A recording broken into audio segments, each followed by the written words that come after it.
and the Chinese government implemented tight control to stop terrorism in 2000. The mandate of these camps are to educate people, the normal Xinjiang people, to have the value of life. If you look from the video, that everyone was happy. Nobody looked scared. Nobody looked oppressed. Nobody looked like he was being threatened or was afraid of going back. Nobody was looking like that.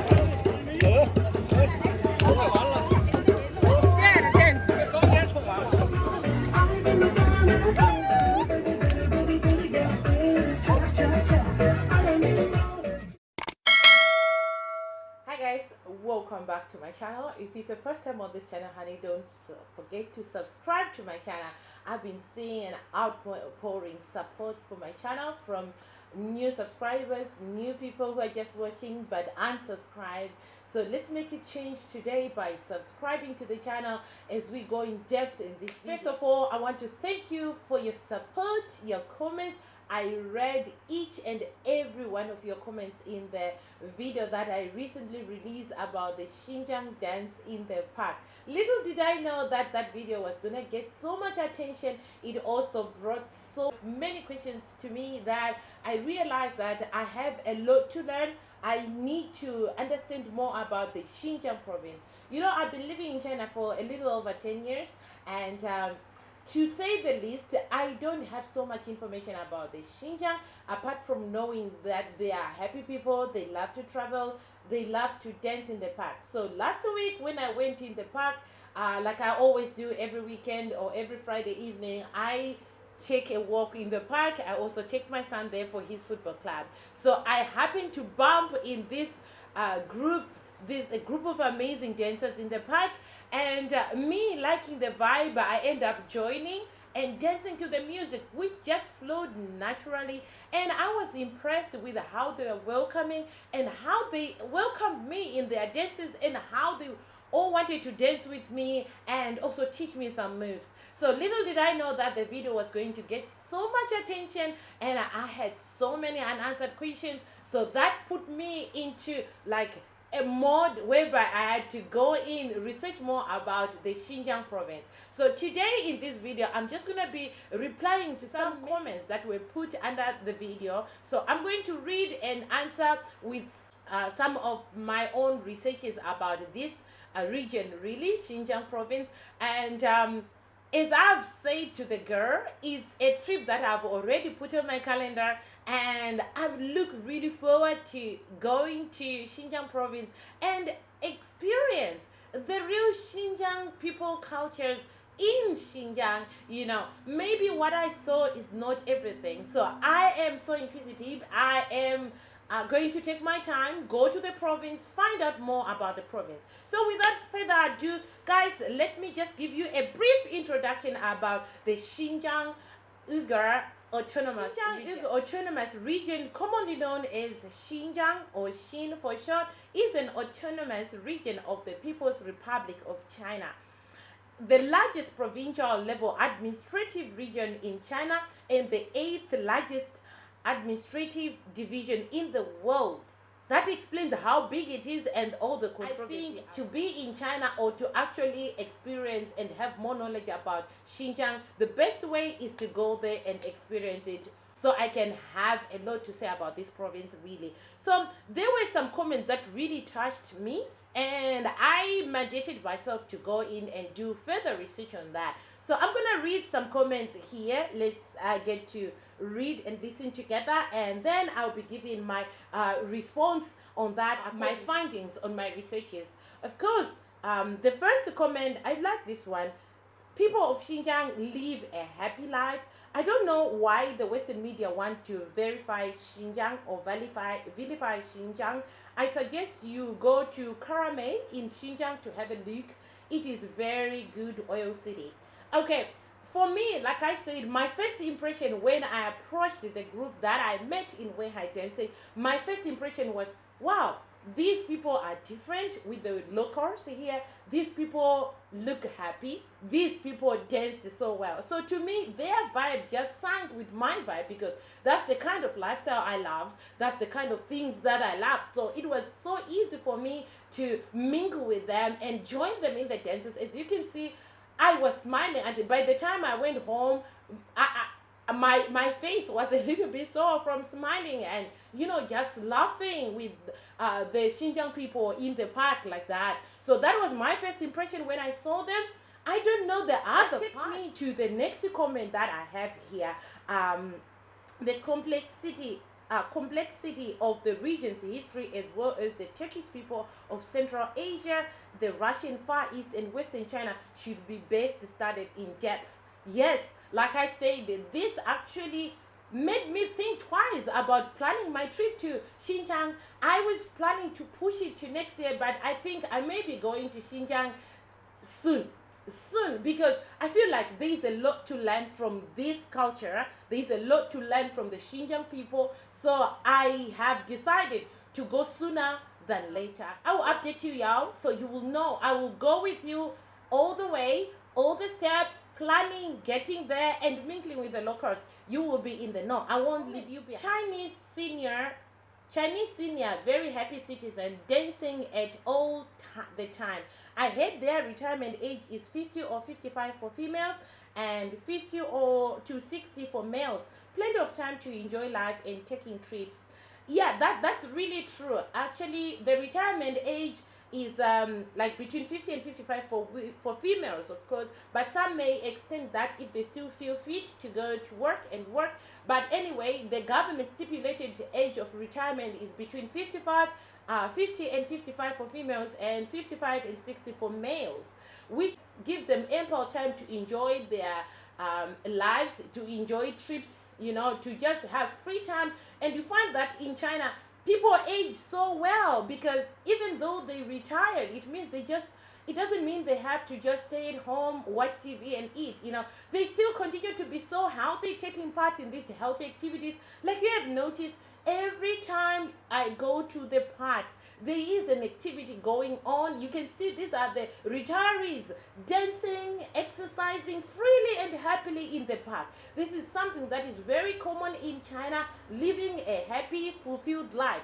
That is something the Chinese are well known. That's why I put up a video that this is why the Chinese people live longer, because you may be surprised, you meet a person, you may in your mind think maybe they are around 40s or 50s, but upon asking them, you'll be shocked to know that they are over 60 or they are over 70, they are in their 80s. It's something like that. And most of them, they don't even use the walking sticks. They're still healthy, they can still walk very, like this man. I always meet him all the time, and I had the guts to ask him how old he was. He's in his late 80s, almost turning 90, and he's still very jacked up, walk very healthy, no healthy problems, like that. It is how they live their lives. They continue to be useful, they continue to live a healthy life despite their age. Hence, I believe Chinese people are very happy and their lifespan is longer because of that, and they enjoy life. Now, that takes me to the next one. That was also commenting about the video, the recent video, that the person played the elder girl at 7:30, very friendly, and is a delight to see had traveled all this distance to your area for a visit. The man with the drum and the lady in green at 3.20 are North Korean attire. Yes, actually they call them the Shao Shenzu. That is the minority part of China. For the lady with the Korean attire, for me, I thought she might be, because most of them in that region, they may be able to speak Korean. Right, but I was curious, so I also went ahead and asked her, do you speak Korean? And she said no, she doesn't speak Korean. She is just from Xinjiang, and she is also from the minority, just in one place, and experience cultures from thousand miles away from Weihai, which is something that I really embraced and liked. Anyway, let's go to the negative parts of this comment section. I'm just speaking, I'm not reading all of them. So this person was like, before I go to the negative ones, I'm really looking forward to seeing your video from the trip to Xinjiang. That is a thing that is going to happen sometime soon. And while there, I hope you film a lot of conversations with the Uyghurs. And I think your viewer count we should have. That's for real, because I've seen a lot of improvement, a lot of changes in this video, this current video, I've seen a lot of changes, which made me realize that a lot of people out there are curious about the Xinjiang people, just as I do. And also, there is a lot of controversy about the Xinjiang people that I'm going to uncover the reality of it, the truth of it. I'm going to uncover it when I travel to the Xinjiang. There are a lot of Xinjiang restaurants here in Weihai, which I also plan on to go and interview the business owners. There's something that I also learned, that some are Uyghurs, that the Muslim Uyghurs, and some are the Han Muslims. There is a difference between the two. I'm also going to go in depth with that, find out more about the differences and what the government do or does on both. Terrorists and religious extremists attacked Xinjiang in 1990. Over 200 of civilians were killed, including the imams, Muslim leaders, and the Chinese government implemented tight control to stop terrorism in 2016.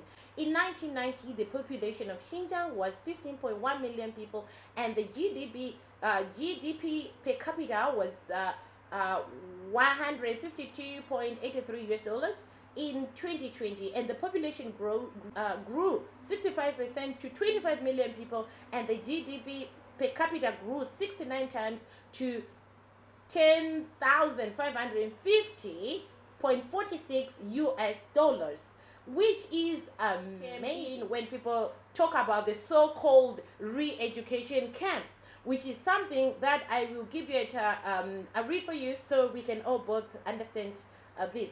Like the Xinjiang re-education camps are the name for a number of special institutions set up in Xinjiang Uyghur Autonomous Region of the People's Republic of China.